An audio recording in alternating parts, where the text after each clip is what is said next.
Right, this is interesting.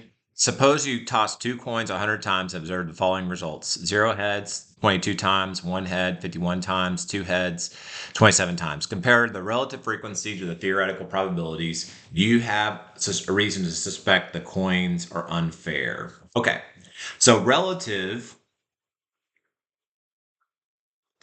over here. So the probability of 0 would be 22 divided by 1,000, so or 100. This comes from your relative, comes from what you've observed here. So this is coming from here. Some people call this the empirical probability. So 51 had 1 head, so that'd be 0.51. The probability of 2 is 27.27.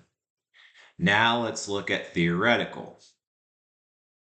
So what I want to do is I want to draw out the sample space or the number of outcomes, we call it the outcomes here.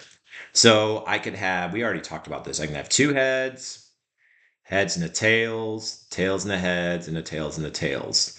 So the probability of getting 0 heads is 1 out of 4, 0.25. Probability of getting 1 head is those 2 out of 4, which is 0.5. Probably getting 2 heads is 1 out of 4, which is 0.25. So how do these compare? Honestly, I think these are pretty good.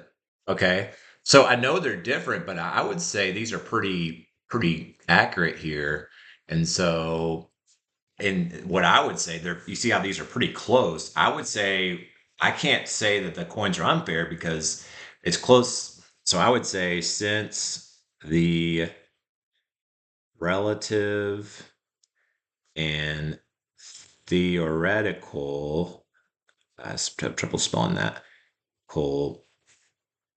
probabilities are similar, I would not suspect the coins are unfair. So you couldn't say if they were much different, if these outcomes are much different, then you might say the coins are unfair, meaning they're not equally likely to happen. So I wouldn't suspect they're unfair. So I would say, or you could say I would suspect they're fair. You could say the coins, but basically it's better to say you don't have evidence to say that they're unfair. That's the better way to say it.